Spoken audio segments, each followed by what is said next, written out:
I took this video in the parking lot of one of the bus stations in Kharkiv on December 9th. I'd just been in Izium for a couple of days, came back through Kharkiv, and was on my way back to Kyiv.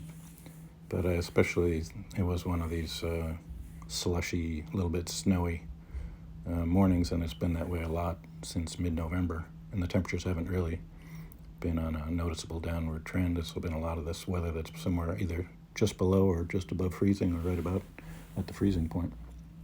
But anyway, the most interesting thing to me about the bus station there was noticing the destination board on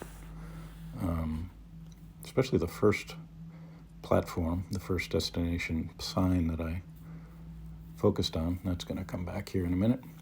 The second one, I didn't recognize a lot of the destinations, but this one, I think, if we parse out the alphabet differences, we can recognize a lot of these destinations, and they're kind of interesting at this point. So on the bottom left, it looks like it begins with a B. That's actually Varsava in Ukrainian, and that's Warsaw. And you could still get to Warsaw by bus, more or less, from Kharkiv. You might have to switch over in Kyiv or at the border. But that one's still doable. On the right side, there's some destinations that I guarantee you can no longer do. And the most prominent one, and there's 4 buses direct to Moscow. It looks like maybe Moskva, but it's Moskva in Ukrainian, and that's Moscow. So they had one starting at 4:10 in the afternoon and going right up till 9:10 in the evening, 4 buses, and they would have gotten into Moscow 4, 5, 6 hours later, I'm not sure. And the second to the last one is also in Russia. Looks like it begins with a P. It actually sounds like an R in Ukrainian, so that's Rostov on Don. That's a city inside of Russia as well, several hours from the border. And not surprising, Kharkiv is about 20 miles, depending on where you are in Kharkiv, 20 miles or so from the Russian border.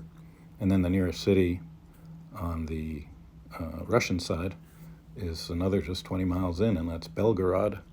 So obviously what this destination board indicates is that there were a lot of connections between the two countries and the people in these various cities before the war. And that ran the gamut, from business connections to friends, loved ones, and family members. All of those connections have been largely severed, and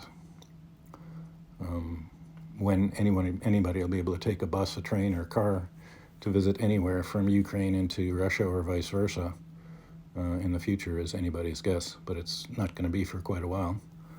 In fact, a friend who lives has a place in Kyiv and one just outside of Kyiv near Bucha has said that his Russian descent and met a lot of Russian family, and they have now come to believe that all of Ukrainians go along with the Russian propaganda, essentially. So, been a lot of poisoning of minds on the Russian side. But the bottom line is these connections have been severed, and any way you slice it, that's one of the tragedies of the war. On the left side of the destination board, besides Warsaw, on the top and the second to the bottom is an interesting destination, and also the second one from the top. The first one is Bakhmut. You wouldn't necessarily be able to read that based on the alphabet. But Bakhmut and Severodonetsk is the second one. And for those that have been following the war, these will be familiar names, because Bakhmut is the city it's a relatively small city, and it's a couple hours drive from Kharkiv, but nobody's going there by bus these days, and I'm sure that the military guys that get there, they have their private transports and whatever other arrangements they make.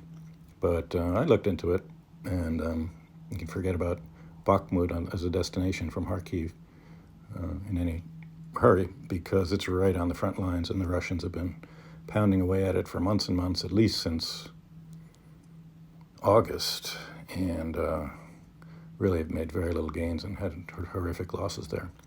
And the second one, Severodonetsk, also very tricky to read based on the alphabet,